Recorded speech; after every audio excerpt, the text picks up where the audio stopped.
देश की राजधानी दिल्ली में आज से बैरियरलेस सिस्टम शुरू हो गया। अब पूरे देश में लंबे ट्रैफिक जाम, टोल प्लाजा पर रुकने का झंझट, घंटों लाइन लगने का काम, ये सब खत्म होने वाला है। केंद्र सरकार देश में नया हाईटेक टोल सिस्टम शुरू कर रही है, जिससे गाड़ियों को टोल देने के लिए नहीं रुकना पड़ेगा। केंद्रीय सड़क परिवहन मंत्री नितिन गडकरी ने गुंडका बकरवाला टोल प्लाजा से इस नए बैरियरलेस टोलिंग सिस्टम की शुरुआत करेंगे। इस सिस्टम में हाई तकनीक के कैमरे लगाए गए हैं, जो 80 किलोमीटर की स्पीड पर भी गाड़ियों की नंबर प्लेट पढ़ने की क्षमता रखते हैं। प्रधानमंत्री मोदी की वर्क फ्रॉम होम की अपील पर नेता प्रतिपक्ष राहुल गांधी ने भारतीय जनता पार्टी सरकार पर जमकर निशाना साधा। उन्होंने कहा, भारतीय जनता पार्टी सरकार ने 12 वर्षों में देश की ऐसी हालत कर दी, ऐसी जगह पर लाकर खड़ा कर दिया, जहां से सरकार को ये बताना पड़ रहा है कि देश की जनता क्या करे और क्या ना करे। सरकार अपनी जिम्मेदारियों से बचने के लिए इस तरह के अनेक प्रोपेगंडा फैला रही है। बड़ी दर्दनाक घटना है, जिससे सुनकर दिल दहल उठता है। मनाली घूमने गए गुजरात के एक ही परिवार के 6 लोगों की कार खाई में गिरने से मौत हो गई। 4 लोगों को सुरक्षित निकाला गया है, जिनकी अवस्था अत्यंत चिंताजनक बनी हुई है। इस हादसे की खबर घर पहुंचते ही शोक की लहर फैल गई।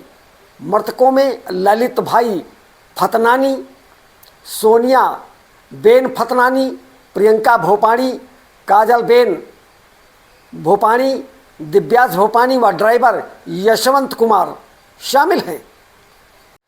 खबर नेपाल के त्रिभुवन इंटरनेशनल एयरपोर्ट से है, जहां पर तुर्की एयरलाइंस के एक प्लेन के टायर में अचानक आग लग गई, किंतु आम जनता पर इसका कोई प्रभाव नहीं पड़ा। तत्काल आग पर काबू पा लिया गया और सभी यात्रियों को सुरक्षित बचा लिया गया है। इस विमान में कुल 278 यात्री सवार थे। 11 चालक दल के यात्री भी इस विमान में सवार थे, जिन्हें सुरक्षित निकाल लिया गया है। उत्तर प्रदेश के दूसरे मंत्रिमंडल विस्तार में सपा के बागी नेता मनोज पांडे को मंत्री बनाया गया है, जो रायबरेली के ऊंचाहार से विधायक थे। माना जा रहा है कि भारतीय जनता पार्टी ने भले ही इससे जातीय समीकरण साधने की एक अच्छी कोशिश की हो, लेकिन पार्टी के अंदर बगावत के स्वर भी फूटने लगे हैं। भारतीय जनता पार्टी विधायक आशा मौर्य ने इस बात पर अपनी नाराजगी प्रकट की और अपना दर्द बयां किया।